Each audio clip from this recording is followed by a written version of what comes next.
권위 있는 신약학자 존 드레인이라고 하는 사람이 바울 사도의 삶에 대해서 연구를 했습니다. 그리고 그가 바울이라고 하는 책 한 권을 썼는데, 바울 사도의 일대기, 또 그의 신학에 대해서 쓴 책입니다.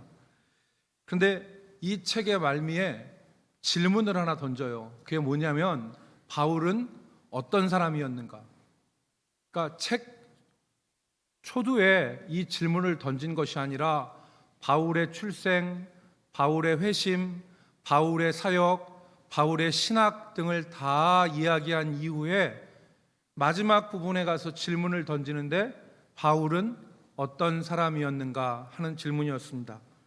그 질문을 존 드레인이 한마디로 정리했는데, 그게 그리스도 안에 있는 한 사람, 바울은 그리스도 안에 있는 한 사람이었다. 어떠한 설명과 어떠한 수식어보다 바울을 잘 표현하고 설명한 말입니다. 바울은 그리스도 안에 있는 한 사람으로 살기를 원했고, 그렇게 발견되기를 원했고, 또 그것을 가장 가치 있고 고귀한 일로 생각했던 사람입니다. 우리가 살펴본 대로 바울은 고난을 두려워하지 않고 예루살렘으로 올라가고 자기 생명조차 귀한 것으로 여기지 않았습니다.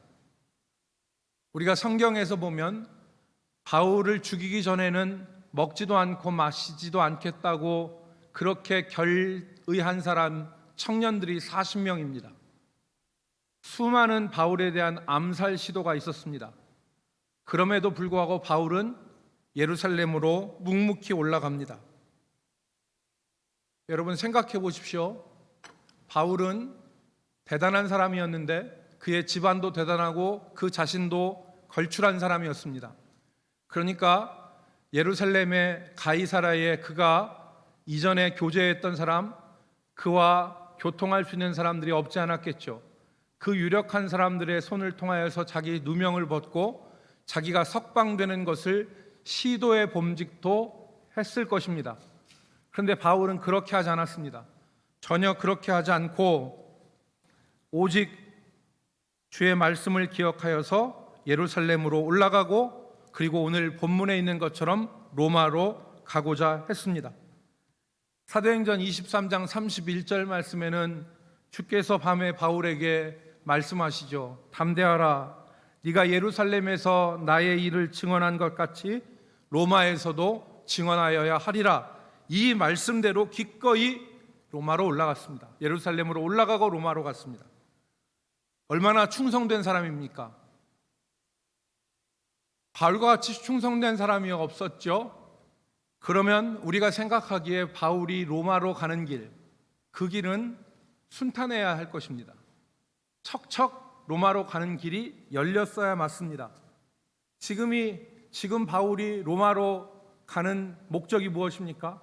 로마를 구경하러 갑니까? 로마의 어떤 사람을 만나러 갑니까? 그게 아니죠. 로마의 사명을 감당하기 위해서 가는 거예요. 그러면 그 길이 순탄하게 열려야 되잖아요. 그러나 바울의 로마의 길은 결코 순탄하지 않았습니다. 우리가 읽은 26장부터 오늘 28장까지 사이에 그 내용이 기록되어 있는데, 여러분 지도를 보시면 간략하게 우리가 알 수가 있습니다. 여러분 지도를 보시면 잘 보이시죠? 전에는 이 앞에 있는 불 다 꺼야 이렇게 좀 희미하게 보였는데 지금은 불 안 꺼도 다 지금 보여요. 여러분 보시기에 오른쪽에 보이시는 그 선의 맨 아래 부분에 보면 가이사랴라고 하는 곳이 있어요. 이 가이사랴가 유대 총독부가 있는 곳이 가이사랴입니다. 이 가이사랴에서 출발해서 구약 성경에 많이 나오는 시돈이라고 하는 곳을 거쳐서 배가 이 무라라고 하는 루기아라고 하는 이 무라라고 하는 곳을 거쳐서 지금 크레타라고 하는 중앙에 있는 섬에 이제 도착을 합니다. 이 크레타라고 하는 섬이 어디냐면은 그냥 두셔도 될 것 같아요. 지금 마게도냐 아가야라고 하는 곳이 오늘날의 그리스입니다. 그리고 그 옆에 있는 오른쪽에 있는 아시아, 부르기아, 밤빌리아, 루기아가 오늘날 터키예요. 그러니까 지금 터키와 그리스 요 아랫부분에 있는 섬이 크레타 섬인데, 성경에 보면 바울이 탄 배가, 바울이 그냥 탄 게 아니에요. 죄인으로 백부장이 압송을 하는 거 아닙니까? 그래서 그 배를 타고 지금 어디에 있냐면 크레타 섬의 미항이라고 하는 곳에 도착을 해요. 그래서 바울은 여기서 겨울을 나고 우리가 로마로 가자 그랬지만 선장과 선주는 그 말을 듣지 않아요. 그래서 바울이 얘기한 것은 미항에서 베닉스라고 하는 저 왼쪽에 있는 그 항구에서 과동하고, 이전의 성경에는, 개역 성경에는 과동한다고 했는데 과동이라는 말은 겨울을 지내고 그리고 나서 로마로 올라가자 그렇게 얘기했지만, 선장과 선주는 그 말을 듣지 않고 배를 떠나 보냅니다. 그리고 로마로 가는데, 지금 이 화살표를 보시면 이탈리아 남부 시칠리아 섬 아래에 보면 이 바다에서 광풍을 만나죠. 유라굴로라고 하는 광풍을 만납니다. 아시아 지역에 부는 이 광풍을 타이푼, 우리말로 태풍이라고 하고, 아메리카 쪽에서 부는 광풍을 허리케인이라고 하잖아요. 그런데 이 대서양에서 부는 이 폭풍 같은 광풍을 유라굴로라고 하는데, 이 유라굴로를 만나게 돼요. 여러분, 오늘 사도행전 27장 19절로 20절 말씀에 보면 이 유라굴로를 만나고 사람들이 살 소망을 잃어버려요. 이 배 안에는 276명이 타고 있어요. 선장과 선주와 바울을 압송하는 백부장, 그리고 그의 군대, 그리고 여러 죄수들이 276명이 타는데, 27장 19절에 보면 사흘째 되던 날에 배의 기구를 그들의 손으로 버리니라. 처음에는 화물 같은 거, 짐꾸러미 다 집어 던졌지만 사흘째 되는 때는 이거는 앞날을 예측할 수 없다, 살고 보자 해서 배에 있는 기구들을 다 바다에다 집어 던지는 거예요. 뱃사람들이 살기 위해서. 그만큼 다급했다는 것이죠. 20절 보니까 여러 날 동안 해도 별도 보이지 않고 큰 풍랑이 그대로 있음에 구원의 여망마저 없어졌더라. 그러니까 캄캄한 칠흑 같은 암흑의 바다에서 지금 자기 몸을 맡기는 거예요. 자연의 풍랑에. 그렇게 있었습니다. 그런데 다시 지도를 보시면 이제 이렇게 되는데, 요 유라굴로를 만난 바울이 탄 배가 지금 왼쪽에 보면 시칠리아 아래에 몰타라고 하는데, 성경에는 이걸 멜리데라고 표현합니다. 멜리데 섬에 부딪혀요. 멜리데 섬 앞에서 배는 좌초하고 선원들과 바울과 사람들은 헤엄을 쳐서 멜리데 섬으로 들어갑니다. 그리고 이 멜리데 섬에서 겨울을 지낸 다음에 저 위에 보시는 시칠리아의 사라쿠사라는 곳을 거치고 레기온을 거쳐서 그리고 보디오라는 곳에 도착하게 되죠. 저희가 로마 바로 턱 밑이에요. 그래서 여러분, 우리가 읽은 성경에서 보면은 아비오 광장과 트레이스 타베르나라고 하는 곳에 사람들이 와서 맞이했다 그랬는데, 이 로마 바로 아래쪽에 있는 거예요. 트레이스라는 말은 셋이라는 뜻이고 타베르나라는 말은 여관이라는 뜻이에요. 그래서 이전 개역 성경에는 트레이스 타베르나를 삼관이라고 그랬어요. 삼관까지 나와서 마중하더라. 그리고 바울이 로마로 들어가는 것입니다. 이게 여러분 바울의 일정이에요. 여러분, 오늘 우리가 읽은 28장 11절 말씀을 보시면 석 달 후에 그랬어요. 석 달 후에. 이 석 달 후에는 바울이 이 멜리다라는 섬에서 구조되어지고 나서 석 달이 지난 후에, 그 뜻입니다. 석 달 후에 우리가 그 섬에서 그랬어요. 그 섬은 어떤 섬이에요? 멜리데라는 섬이에요. 멜리데라는 섬에서 알렉산드리아 배를 타고 그리고 이제 로마로 가는 거예요. 여러분, 우리가 이 바울의 여정을 바라보면 바울의 여정이 심한 고난 가운데 순탄한 것이 아니었다. 여러 가지 어려움들이 있었죠. 그래서 우리는 이 말씀을 통해서 두 가지를 정리할 수가 있는데, 첫 번째는 우여곡절을 겪었지만, 많은 고난이 있었지만 바울은 드디어 로마에 도착합니다. 그래서 오늘 본문의 제목을 바울 로마에 도착하다라고 정했어요. 그러니까 이 말씀을 통해서 우리는 하나님의 말씀은 반드시 성취되어진다는 사실을 확인할 수 있습니다. 하나님의 말씀은 반드시 성취된다. 두 번째, 우리가 이 본문 말씀에서 깊이 새겨야 될 것은 믿음의 길에도 고난이 있다는 것입니다. 믿음의 길을 걸어가면 우리는 전혀 고난을 안 당할 것 같이 생각하는데, 믿음의 길에도 반드시 믿음의 길에도 고난을 겪을 수 있다는 것을 우리가 생각해야 됩니다. 이 두 가지 사실을 오늘 이 주일 아침에 우리가 같이 나눠보도록 하겠습니다. 먼저 믿음의 길에도 고난은 있다라는 사실을 우리가 생각해 보겠습니다. 흔히 우리가 생각하기를 우리가 하나님께 충성하면, 하나님의 뜻을 따르면 고난이 없어야 된다고 생각하기 쉽습니다. 일종의 보상이 있어야 된다고 생각하는 것이죠. 어렵게 하나님의 뜻을 따르는데, 남들이 안 가는 길을 가는데 거기에는 평탄함과 형통함이라고 하는 보상이 주어져야 한다고 생각하는 것입니다. 그런데 우리가 살펴본 바와 같이 사명을 감당하러 로마로 가는 바울의 로마행 길에는 수많은 어려움과 고난이 있었습니다. 유라굴로라고 하는 광풍이 배를 덮쳐요. 이 광풍이 조금 비껴가면 좋겠지만, 이 광풍이 바울이 가는 그 뱃길을 좀 벗어나서 좀 비켜갔으면 좋겠는데, 바울이 가는 그 바다 그 자리에 광풍이 몰아닥치죠. 해도 달도 보이지 않았어요. 살 소망이 끊어졌습니다. 이때 여러분, 사도행전 27장을 읽어보면 바울이 선원들에게 한마디를 해요. 사도행전 27장 22절로 23절, 24절, 25절에 보면, 여러분 제가 읽겠습니다. 읽으면 무슨 뜻인지 여러분이 다 이해할 수 있어요. 내가 너희를 권하노니 276명, 자기를 포함한 276명의 뱃사람들이 지금 사느냐 죽느냐 거기서 온갖 시름을 다하고 있는 그때에 내가 너희를 권하노니 이제는 안심하라. 너희 중에 아무도 생명에는 아무런 손상이 없겠고 오직 배뿐이리라. 내가 속한 바 곧 내가 섬기는 하나님의 사자가 어젯밤 내 곁에 서서 말하되, 바울아 두려워하지 말라. 내가 가이사 앞에 서야 하겠고 또 하나님께서 너와 함께 항해하는 자를 다 내게 주셨다 하셨으니 그러므로 여러분이여 안심하라. 나는 내게 말씀하신 그대로 되리라고 하나님을 믿노라 그랬어요.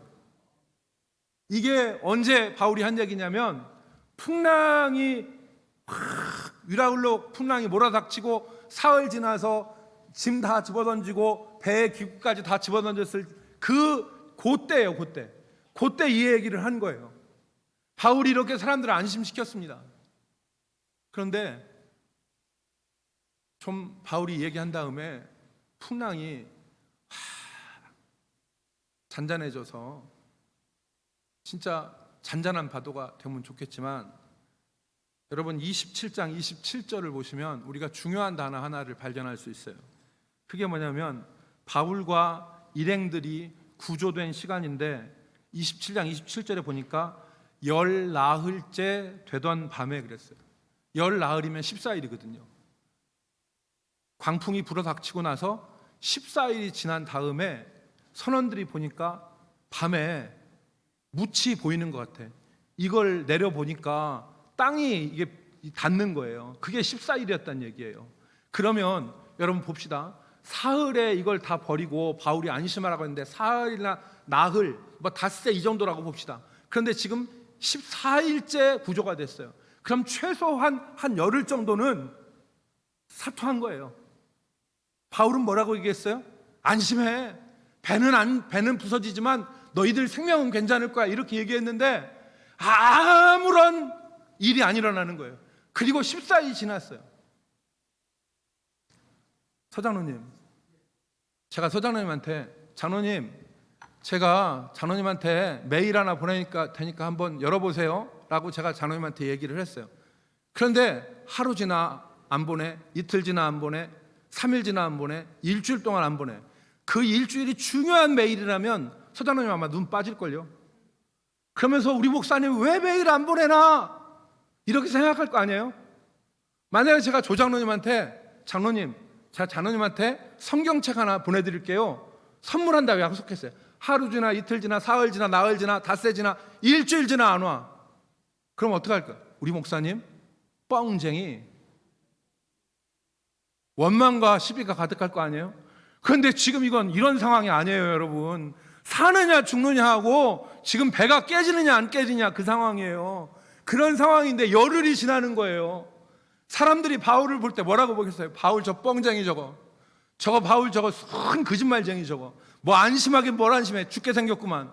이렇게 하고 바울을 만약에 이때 빚이 있었는지 없었는지 모르겠지만 만약에 바울을 봤으면 심각하게 째려봤을 거예요. 도끼눈 갖고 째려봤을 거예요. 원망과 시비가 가득한 눈으로 째려봤을 거예요. 바울이 얼마나 노심초사했었겠어요.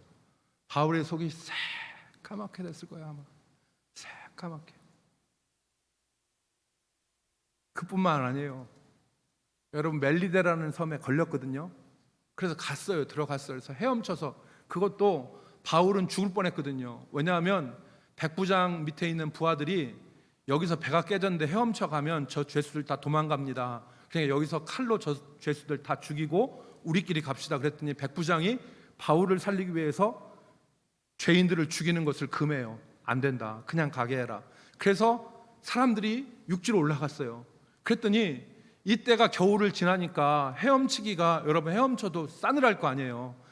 시칠리아의 평균 온도가 18도예요. 그러니까 시칠리아의 평균 온도가 18도니까 이 겨울을 지난 봄에 수영해서 올라갔으니까 추울 거 아닙니까? 그러니까 멜리데 사람들이 나무 더미를 가지고 와서 불을 피워가지고 이 사람들을 긍휼해서 불을 피워요. 그랬더니 그 나무 더미에서 독사가 한 마리 나오더니 바울을 물어버리네. 이 사람들이 이 독사가 바울을 무는 것을 주민들이 봤어요. 그러면서 하는 말이 28장 우리가 읽은 4절 말씀해 보니까 그 사람들이 진짜 이 뼈 있는 말을 하잖아요. 뭐라고 했습니까? 이 사람은 살인자로다. 누구한테 하는 말이에요? 바울한테 하는 말이에요. 이 사람은 살인자로다. 바다에서는 구조를 받았으나 공의가 그를 살지 못하게 함이로다. 저 사람 운 좋게 바다에서는 살았지만 저 사람 죄값 때문에 죽는 거다. 이렇게 얘기할 정도였어요. 여러분 바울은 이렇게 고난을 많이 받았습니다. 일반적으로 우리가 분류하는 것 같이 자신의 죄로 인해서 당하는 고난은 하나님께서 징계하시는 거예요. 더 이상 그 죄 가운데 살면 영혼 썩어버리고 망해버리니까 하나님이 채찍으로 때려서라도 그 죄악 가운데서 돌이키게 하시는 거예요. 하나님의 사람이 범죄하는 자리에 계속 있으면 그 영혼이 망해요. 하나님과 교제도 못해요. 하나님의 은혜도 못 누려요. 그러니까 하나님이 매를 대서라도 징계하심으로 그를 살리시는 거예요. 그런데 믿음으로 가는 길, 믿음의 길에서 만나는 고난은 믿음의 사람들을 당황스럽게 만들어요. 내가 믿음의 길을 가는데 왜 이런 고난을 당하지? 하나님 왜 나한테 이러시지? 하나님 원망하기도 해요. 그러나 여러분 분명하게 생각할 것은 믿음의 길을 가는데 당하는 고난은 하나님의 깊은 섭리가 담겨 있습니다. 그 안에 하나님의 깊은 섭리가 그 고난 가운데 담겨 있어요. 그래서 이 고난 가운데서 믿음의 사람들은 더욱더 하나님을 의지해요.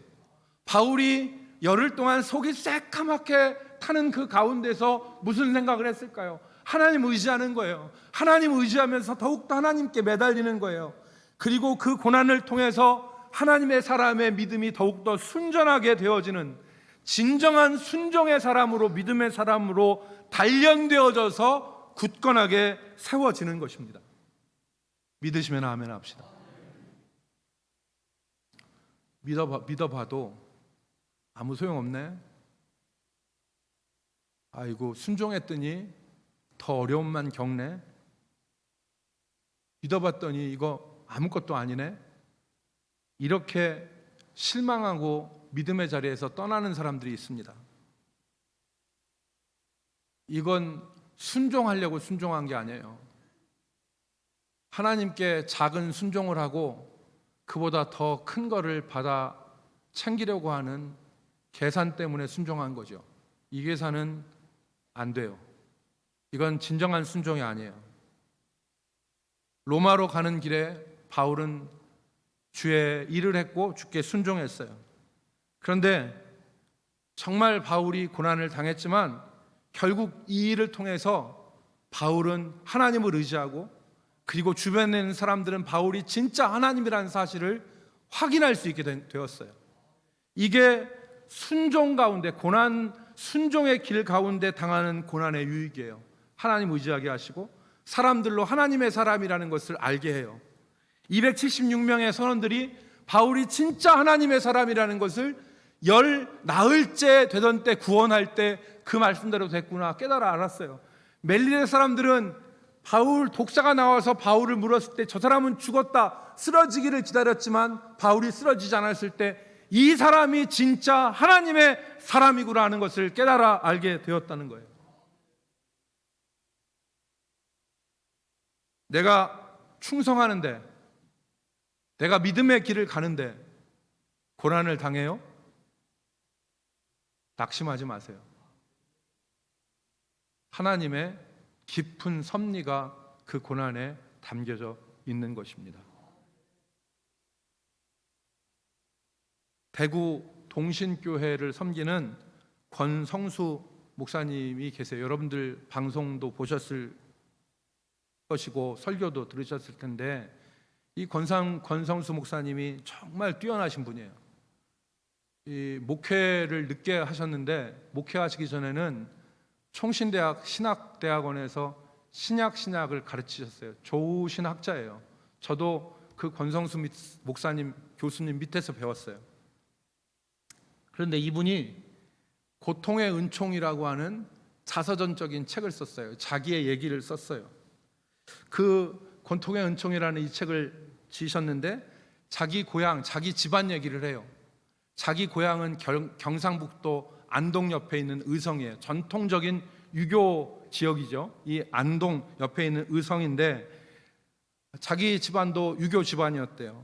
그런데 자기 집안이 하루 아침에 예수를 믿게 됐다는 거예요. 왜 예수를 믿게 됐느냐? 자기 할머니 때문에.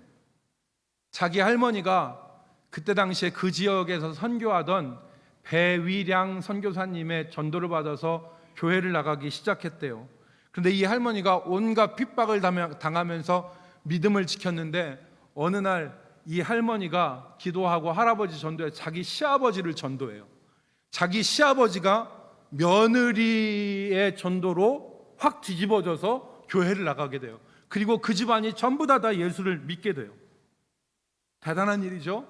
여러분, 시아버지가 예수 믿으라고 해도 며느리가 안 믿을 판인데, 며느리가 예수 믿자고 해서 시아버지가 그 강한 그 전통 유교 지역에서, 의성에서 아버지 시아버지가 예수를 믿었어요. 그런데 이것뿐만 아니에요. 이 할머니가 나중에 그 선교사님 돕는데 자기 마을에 교회가 없어서 교회를 져야 될 거는데 자기 집에 있는 금쪽 같은 마늘밭을 바쳐요. 이 집안이 재산이 많은 게 아니에요. 논 4마지기가 전부예요. 논 4마지기가 전부고 그 다음에 밭 요만큼 있는데 그 밭 마늘밭을 교회에 바쳐요. 그리고 거기다가 교회를 쳐요. 그래서 그 교회가 지금도 경상북도 의성군에 있는 위중교회라고 하는 교회예요. 지금도 있어요. 그런데 여러분, 이 할머니가 핍박받고 예수 믿어 자기 집안 복음화 시켰어, 시아버지 전도했어, 자기 재산 바쳐서 교회 짓게 만들었어. 이러면 이 사람이 복받고 잘 돼야 되잖아요. 그런데 이 할머니가 모진 고난을 당합니다. 매일 새벽 예배 나가고 어린 권성수 목사를 데리고 새벽 예배 나가서 권성수 목사님도 어릴 때 할머니 손에 이끌려서 새벽 예배를 가고 새벽 기도를 했다고 그래요. 그런데 이 할머니의 아들이 셋이 있었는데 이 아들 셋 중에서 둘이 일찍 죽어요. 큰아들은 어렸을 때 일찍 죽고 막내 아들은 6.25 사변에서 전장에 나가서 전사하고 두 아들이 일찍 죽습니다. 근데 자기 남편도 죽어요. 자기 남편도 자기가 한약해서 한 첩을 해드렸는데 그 한약 먹고 시름시름 앓더니 남편이 죽었어요. 동네 사람들이 예수 믿고 망했다고 손가락질했대요. 하나 달랑 남은 아들이 권성수 목사님의 아버지예요. 이 아버지가 어머니 따라서 열심히 믿음 생활해요.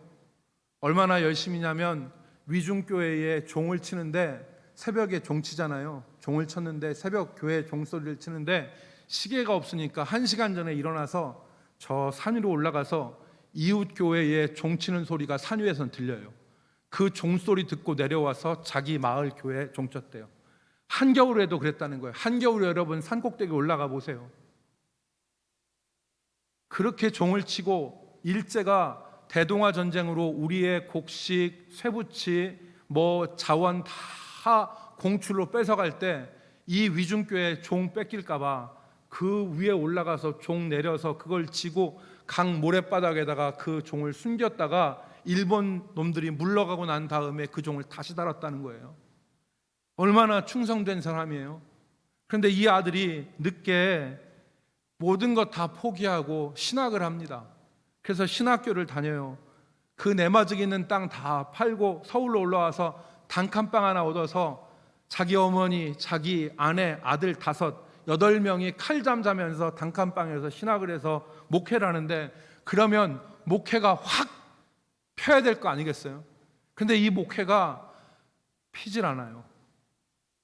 못된 여집사 만나서 전 재산 다 털어가지고 세운 교회 뺏기고, 가는 곳곳마다 쫓겨나고, 아들 5은 먹이지도 못하고 공부도 제대로 못 시키고, 권성수 목사님은 웨스터민스터 유학을 가서 총신대에 왔는데 고등학교 졸업장이 없어요. 검정고시 쳤어요. 돈이 없어서 고등학교 못 가서 검정고시 치고 늘 배 곪고, 그래서 아버지한테 그랬대요.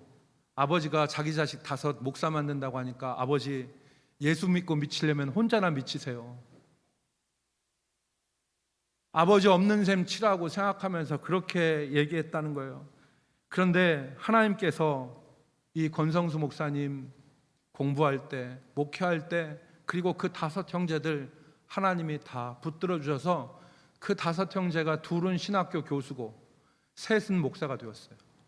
하나님께서 붙들어 주셔서 자기가 정말 어렵게 공부했는데 숭실대학교 영문과 나오고 총신대 나오고 유학 가는 그 길에서 하나님께서 은혜를 주시고 복을 주시는데, 자기도 고통을 당하지만 고통을 뒤집어 보면 은총이다, 믿음의 길에서 당하는 고통을 뒤집어 보면 은총이다라고 하는 고백을 합니다.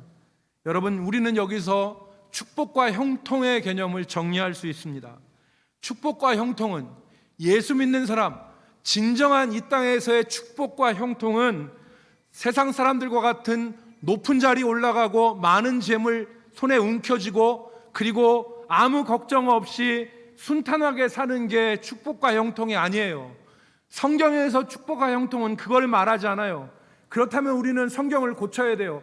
바울 사도가 예수 믿기로 결단한 다음에 예루살렘과 로마로 올라갔을 때 아무런 고통이 없었어야 됐어요. 그러나 그러지 않잖아요. 축복과 형통은 하나님이 함께 하시는 게 축복이에요. 하나님이 함께 하시는 게 형통이에요. 지금 당장은 예수 믿고 망한 것처럼 보이고, 지금 당장은 지지리도 안 되는 것처럼 보이지만, 하나님이 함께 하시는 그것이 형통이고 축복이고 은총이에요. 오늘 우리가 그렇게 살아야 돼요.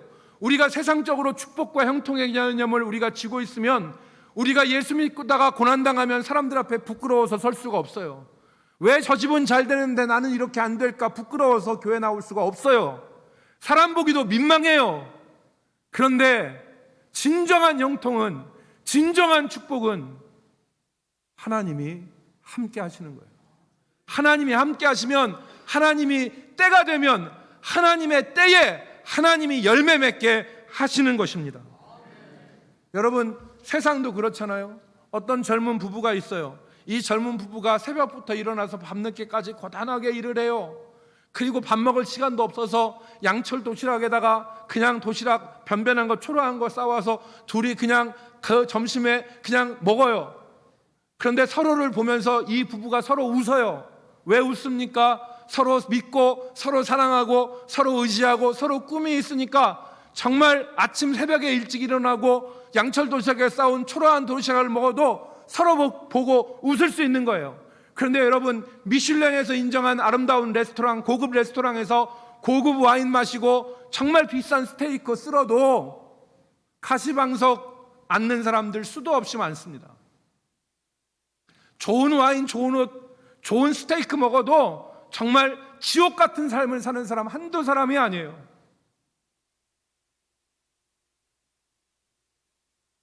오늘 바울은 이 형통과 축복의 비밀을 알았어요. 그게 뭐냐면 그리스도 안에 있을 때 형통이요 축복이다. 내가 주님 안에 있고 주님과 함께 동행하면 그것이 형통이요 축복이다. 내가 비록 바울처럼 고난당하고 사람들한테 째려봄을 당하고 사람들에게 원망을 당하는 그러한 일에 우리가 놓인다 할지라도 주님이 나와 함께 하시면 하나님의 때에 하나님께서 열매 맺게 하시는 것입니다. 두 번째 것은 간단하게 짚고 넘어가겠습니다. 하나님의 말씀은 반드시 성취된다. 하나님의 말씀은 반드시 성취된다. 예루살렘에서와 같이 로마에서도 나의 일을 증언하여야 하리라. 이 말씀이 오늘 바울이 아뼈 광장과 트레이스 타베르나에 발을 디뎠을 때 성취됐어요. 하나님의 약속은 분명하고 하나님의 말씀은 반드시 성취됩니다. 우리 안에서 구원의 일을 시작하신 그 주님께서 우리 안에서 우리에게 약속하신 그 약속의 말씀은 반드시 성취되는 거예요. 우리 인생길에 유라굴로 같은 광풍이 있고 멜리데의 독사가 우리를 물어서 우리를 쓰러뜨린다 할지라도 하나님의 말씀은 반드시 성취되는 것을 믿으시기 바랍니다. 오늘 이 두 가지가 우리 가운데 있으면 우리는 이 세상을 넉넉히 이겨갈 수 있습니다. 오늘 하나님의 말씀은 반드시 성취된다는 것과 믿음의 사람에게 허락하신 고난은 그 사람을 순전케 하시고 그 사람을 온전하게 세우시는 하나님의 섭리가 그 안에 있음을 우리가 기억하면서 믿음으로 살아가는 저 여러분이 되시기를 주의 이름으로 축복합니다.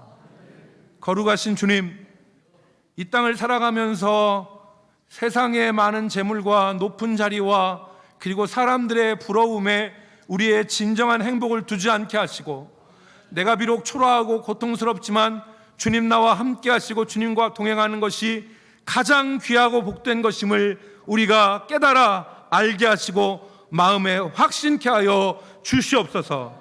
예수 그리스도의 이름으로 기도 올리옵나이다. 아멘.